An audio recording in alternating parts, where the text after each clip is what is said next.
Olá pessoal, hoje nós vamos falar sobre receptor elétrico. Bom, os receptores elétricos são dispositivos responsáveis pela conversão da energia elétrica em outra forma de energia que não exclusivamente a térmica. Porque o que acontece? O receptor elétrico ele recebe a energia elétrica, tá? E ele converte essa energia em uma outra forma. Sendo que, como nada é perfeito, né, ele acaba aquecendo e acaba ocorrendo efeito Joule. Então, uma parte dessa energia elétrica, ela é convertida em energia térmica. Mas não é para isso que ele é feito.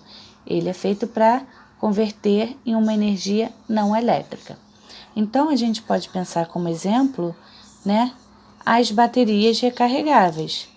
Elas recebem a energia elétrica, né, e elas transformam em energia química recarregáveis.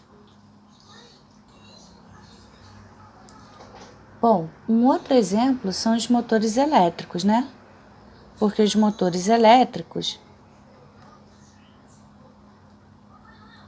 eles convertem a energia elétrica, né, em energia mecânica. Eles fazem o motor funcionar, tá? Bom, e o receptor, ele é caracterizado por duas grandezas físicas, tá? Lembra que o gerador, as duas grandezas físicas eram a força eletromotriz e a resistência elétrica interna? O receptor, ele é bem parecido. Vai ser uma força contra-eletromotriz, tá? Que nós vamos chamar de Φ100 e que é representado pela letrinha epsilon. Ela também é medida em volts, tá? E ela indica a quantidade de energia elétrica que será convertida em energia não elétrica. Então, isso daqui é a sua força contra-eletromotriz, tá bom? Aí a gente cai no mesmo problema dos geradores, né? Como os receptores são fabricados com materiais condutores de eletricidade, por isso também apresentam uma certa resistência interna, que será representado por R'. Então, R' vai ser a resistência elétrica interna do receptor elétrico. E como nós vimos, né, em geradores, é essa resistência elétrica interna que causa o efeito Joule, né? Essa energia ser dissipada por conta do efeito Joule, tá? Bom, e é importante destacar que, ao contrário dos geradores, os receptores, a corrente elétrica, ela circula do polo positivo para o polo negativo, tá? E isso faz com que ocorra uma diferença de potencial, né? Sua energia potencial elétrica, ela seja diminuída. Bom, então a gente vai acabar lembrando muito sobre geradores, porque o mecanismo, né, a física da coisa, ela é bem parecida. Então, se a gente pudesse construir um receptor elétrico ideal,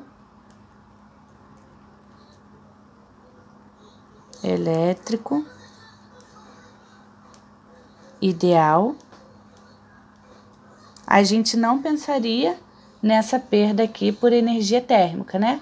A gente pensaria que toda a energia elétrica, ela seria convertida em energia não elétrica.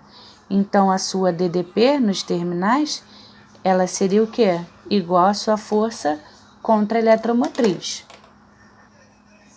Bom, o problema é que nada é ideal, né? Sempre vai haver essa perda por conta da resistência interna, por conta do material com qual ele é feito. Então,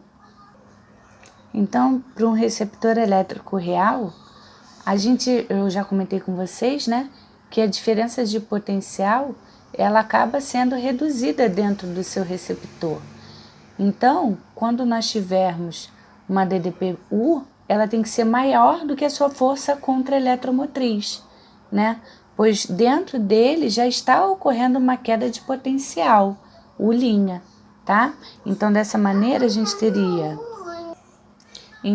tem que U né, que é a DDP do seu terminal, é igual a epsilon', que é o que vai ser convertido, né, em energia não elétrica, mais essa queda de potencial que ocorre dentro do receptor elétrico, tá?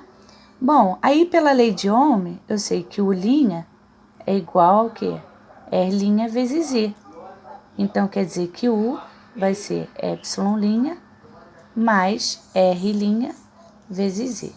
Então, se a gente for parar para pensar, é a mesma equação característica do gerador, a gente só troca o sinal, né? De menos no gerador, no receptor vai ser mais. Então, vamos lá. Então, para um receptor elétrico, U vai ser a DDP, né, nos terminais desse receptor, epsilon', a força contra a eletromotriz, R' a resistência interna e o I a corrente elétrica. Bom, e esse aqui é o gráfico, tá, da curva característica de um receptor real. Bom, então, pessoal, encerra aqui a aula sobre receptores elétricos, tá? A próxima aula a gente vai falar sobre potência de geradores e receptores. Beijão, até a próxima!